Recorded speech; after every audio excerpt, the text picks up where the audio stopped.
What is going on, everybody? Welcome back to the channel and welcome back to another video. Now, the Detroit Lions community has had this question swirling around for a couple weeks now.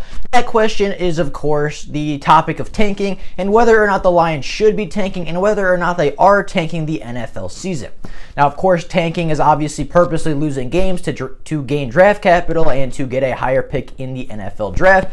And some fans think that we are tanking. Some fans think that we should be tanking. Others think that we should still be playing hard. We should still be trying to win football games. And, there's a lot of, there's a lot of discrepancy between what Lions fans think we should do with the remaining 5 games on our schedule. Now, in today's video, I want to talk about the topic of tanking, and talk about whether the Detroit Lions are tanking and whether or not they should be tanking the rest of this NFL season.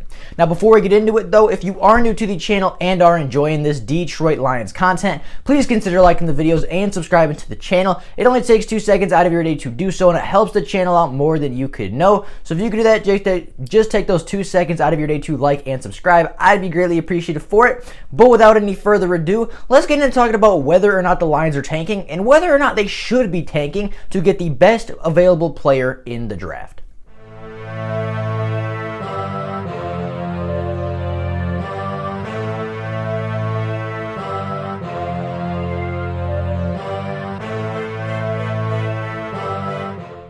Now, as I said in the beginning, tanking, if you are unaware, if you do not know, tanking is, of course, purposely losing football games, purposely losing games in order to gain a higher draft pick, in order to gain higher draft capital and make your picks, theoretically better picks because you are picking higher in the draft. Now, there's a couple of problems with the ideology of tanking, and I'll get into that in a little bit, but I wanted to start off with, are the Detroit Lions tanking? Are the Lions giving up on the season, and are they tanking the season, and have they been tanking the season for a couple of weeks now? The answer is no.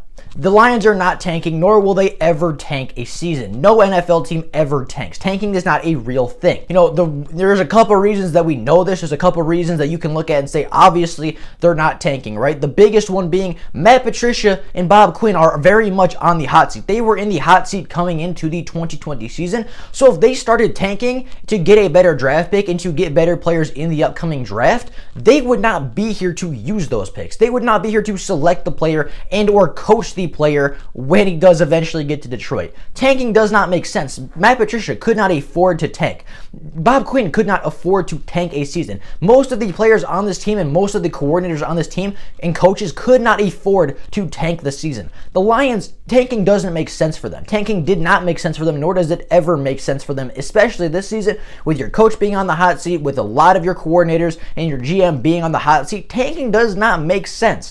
They could not afford to do it because if they, even if they did tank, right? Even if they somehow, they go 3-13, right? Let's say they went into the season thinking, all right, we're going to tank and get the best player available. We're a couple pieces away. We're 1 year away. We're going to tank and get that one player, that one piece we need. Well, Matt Patricia wouldn't be here next year to coach that piece. Matt Patricia wouldn't be here to coach that Micah Parsons or that really good, defensive player that we get in the draft. Matt Patricia won't be here to coach that guy. So what's the point in tanking a season and, establishing a poor culture just to not be here, to not coach the guy that you wanted to get? That does not make sense, and of course, that is why the Lions aren't tanking. That is the biggest reason. Now, the second reason we know the Lions aren't tanking is if you're tanking the season, is even if your owner's like, okay, it's time to tank, it's time to tank, it's time to tank. You don't buy at the trade deadline if you are tanking the season. You do not go and buy Everson Griffen. You do not go and trade draft capital to get Everson Griffen if you are tanking the season, if you are giving up on the season.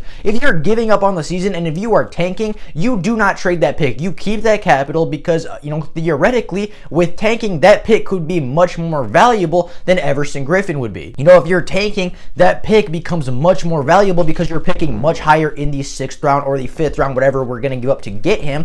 Like, theoretically, it wouldn't make sense to trade for a player when you are tanking because you're just losing draft capital, which is the whole point of tanking. The whole point of tanking is to make your draft capital better. So getting rid of draft capital is obviously a sign that you're not tanking because they're trying to win football games. They got Everson Griffen because they thought he could help us win football games and help us improve our record and get to the playoffs. And of course, that doesn't look as though it's going to happen, but you don't trade for players if you're tanking the NFL season. You just don't. And that's how we know the Lions aren't tanking. The third reason that the Lions aren't tanking, like this is the last reason that I have, Professional athletes are the most competitive people in the world. They are the most competitive people on the planet. They play a sport for a living where their job is to look good at their job and to win football games.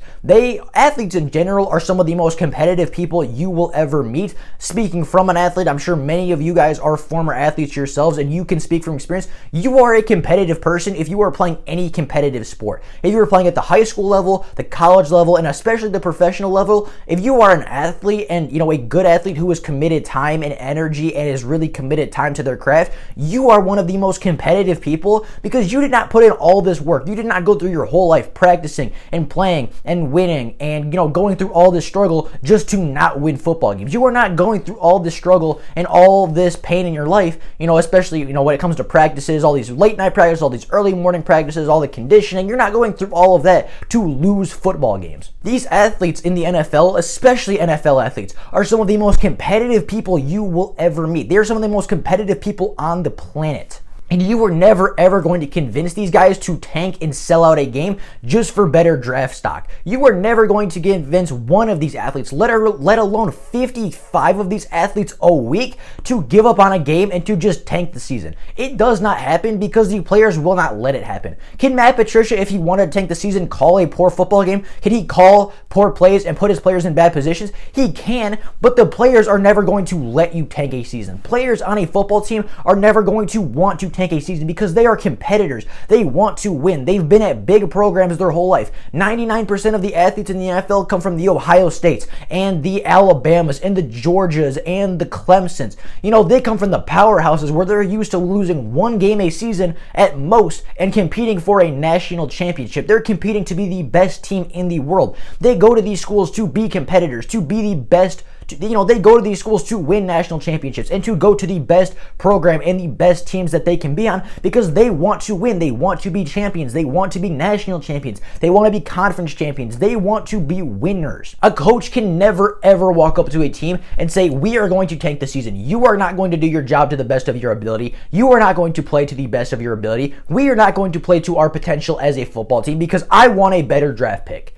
That doesn't even make sense. And if a coach were to ever walk into a room at any sport, at any level, and say, we are going to lose this season on purpose for any reason, he would get laughed off the room and fired right there on the spot. That does not happen, especially in professional sports. And, to think that any amount of players, any amount of coaches, any amount of NFL personnel would ever consider tanking a season just to get a higher draft pick is just not right. It's not happening. It doesn't happen in the NFL. It doesn't happen. And if it were to happen, it would never, ever work. And I'll talk about why in just a couple of minutes. And I'll talk about why the idea behind tanking is a very, very flawed one. Now, again, tanking is the idea that you're going to lose football games, but you're going to get a higher draft pick, and with that higher draft pick, you're going to get a better player that can come in and have a better impact on your team. That is the core idea behind tanking, right? You're trying to get the best player in the draft. Well, the idea of tanking doesn't work like that because, you can get a good player at any point in the draft. And yes, certain players coming out of college look better than others, but if you look at the top 10 picks from last year's draft, not 2020, if you look at the top picks from the 2019 draft, because they've had a full season to show what they can do, Daniel Jones and Clelin Ferrell were picked in the top 10. So was Ed Oliver, who was arrested and I do not believe is on the Buffalo Bills anymore.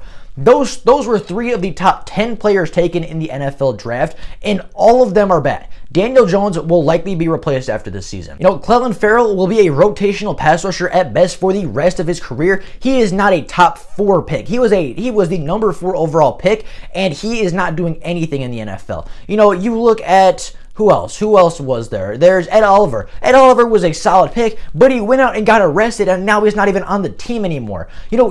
Those are top 10 picks. Those teams were not good. If you want to say they tanked for those picks, then they did a pretty good job because some of them were top 5. All of them were top 10. None of those players will ever be franchise players. None of those players will ever be Hall of Fame caliber. None of them, and most of them, are not making a serious impact for a franchise other than Daniel Jones. But again, he will likely be replaced next year, if not the year after. His time in New York is limited because of his turnovers and because of his play type.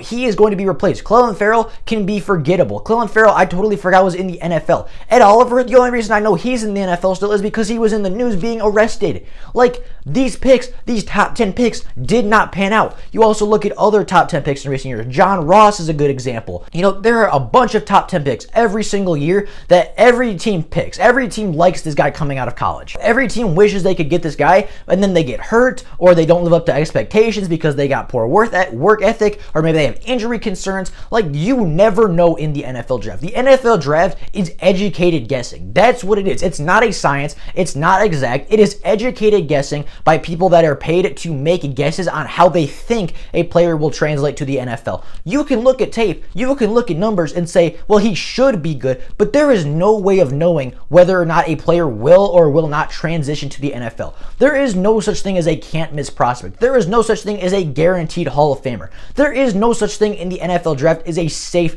pick, because you never know. There are way too many variables to think about and to take into account when drafting to have an exact, to have it down to an exact science and have it down to precision and knowing that your pick is going to pan out.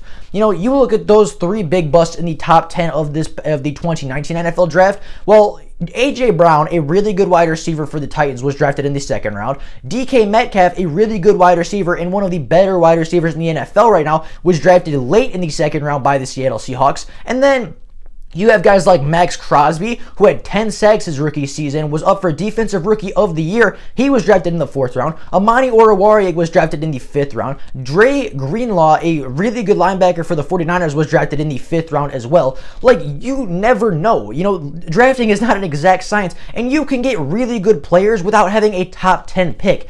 Drafting is so luck based. It's so, you can do all your research and all your analysis and you can try your best to project players to the next level. But at the end of the day, drafting is educated guessing. There's nothing more to it. There's no science behind it. There's no, exactness behind it. There's no, coach or GM or anybody in the draft process that's going to say, we know for a fact that this kid is going to be a Hall of Famer one day. They can think that, they can hope for that, they can even expect that, but there's no way to know for sure that a player will be good when you draft them. In fact, Matt Patricia and Quinn Trish's best ever draft pick came with their worst rated draft pick at pick 20. They picked Frank Ragnow. He's been their best first round draft selection out of all three drafts that they've done, and he was by far the lowest picked guy of the three. Jeff Okudah was picked at number 3 overall. TJ Hawkinson was picked at number 8 overall. Frank Ragnow was picked at 20th overall, and he is by far the best drafted player Bob Quinn and Matt Patricia have ever drafted. He came in and was picked at number 20 overall, and he is the best draft pick that they've had. The idea that you cannot get a good player without having a top 10 pick is wrong. It's incorrect. Every year we see it. Every year we see guys drafted in the late first round, mid rounds, even late rounds come out and be superstars. And everybody had a chance to draft them. Everybody had an opportunity to go out and get that guy, but they didn't. It's a guessing game. It's not a science. It's an educated guess. You never know how good players are going to be in the NFL. So to tank for a maybe good player does not make sense in any capacity in any sport.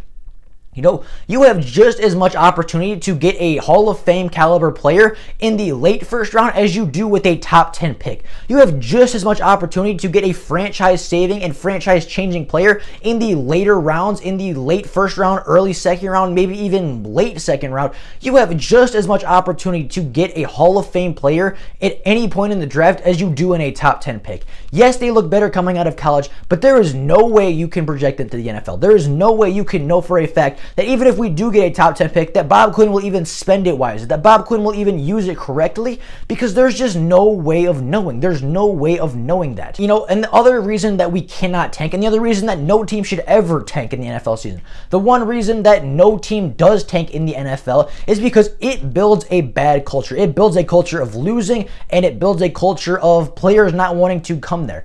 Detroit fans complain all the time that we have no culture in Detroit. We have nothing. We don't have a culture. We don't have anything good. We don't have any positives on this team as far as a culture or a team building standpoint. And then they turn around 20 seconds later and they say, oh, but we should tank the season. Tanking the season builds a negative culture. It builds a culture of losing and badness. Badness is a word, right? But it builds that negative culture. It builds that losing culture that will take years and years to rectify. It will take years for the next head coach to come in and fix what Matt Patricia has done. It will take years for this next regime to clean up the mess that Matt Patricia has made with these players and with this organization. And they are, right now the Lions have a negative culture. They have a culture of losing. They have a culture of not being really good and a culture of being the same old Lions, the SOL. That will take time to fix. That will take time to get rid of and to dissolve that narrative. But tanking the season will only strengthen that narrative. Tanking the season for a maybe better player in the draft will never ever work, because you might get that bad player, but then all the players that were on the team last year are just going to think, oh, well, we just gave up last year. Why do I want to be here? Why would free agents want to come to Detroit if we're going to just give up on the season and take the easy way out every time? If we're just going to, tank every time something doesn't go away, why would the players want to come to Detroit? Why would free agents want to come to Detroit if we have a losing culture and if we just give up the first sign of resistance? That doesn't make sense. That builds a poor culture, for a potentially better draft pick and a potentially better player in the draft. The Lions are not tanking this season. They would not tank. No NFL team tanks the season. It does not exist. It is an ideology that is never ever set into effect, and nor should they be tanking. There is no science behind, or there is no data, there's no statistics backing up that tanking leads to championship rosters. There's no data backing that up. If anything, it's the exact opposite. If any team in any sport tanks, they build a losing culture, and it takes years to get rid of that culture before they can even start to build a positive culture, before they can even start to work towards a championship roster. They have to get rid of that negative culture first, or else that will continue to bring and tear the team apart. Tanking is not a thing. The Lions are not tanking the NFL season, and nor should they be tanking the NFL season. Matt Patricia, whether he's here for the rest of the season or whether he's fired later today or later in the week, Matt Patricia right now, along with every coach and every player and every person associated with the Lions organization, should be focused on winning out. They should be focused on keeping their jobs. They should be focused on building a good winning culture in Detroit. And can they do it? Probably not. But a coach that is not going to give up on the season builds a much better culture, even if he gets fired at the end of the season. A coach that doesn't give up on the season, a coach that doesn't give up on his players, a coach that, at every twist and turn is going to encourage his players and try to get them to play their hearts out every single week. A coach that can convince them that this season is not over yet is going to build a positive culture, whether he's here next year or not, because then Lions fans, then Lions players can turn to free agents that they know and say, man, this culture here, we're building something here. We're never giving up. We have this really tough, really good grit within us. This organization is building something good, and even in a losing season, we never gave up and we showed heart, and our coaches know that we want to win, and our coaches were trying to win every single turn last year. Trying to win football games builds a culture, and building a culture will take the Detroit Lions much farther next season, and will take the Lions much farther in the future than a draft pick that is a couple of picks higher than where we would have been if we hadn't lost a football game. So no, the Lions are not tanking, nor should the Lions be tanking. But with all that being said, and without anything else to add to that conversation, that is all I got for you guys today. That is my opinion on the tanking situation. I do not believe the Lions are tanking, nor do I believe the Lions should be tanking. Tanking doesn't work. There's no historical evidence that says it does or should work. It doesn't work. It never has, and it never will. The Lions are not tanking, and nor should they be tanking. That is my final takeaway. That is what you should take away from this video. But with all that being said, that is all I got for you guys today. Hope you guys enjoyed the video. Have an absolutely fantastic rest of your day. If there's Lions news before tomorrow, then I will obviously make a video letting every single person know. But until then, that is all I got for you guys today. Hope you guys enjoyed the video, and I will see you all tomorrow with more Lions content. Bye, guys.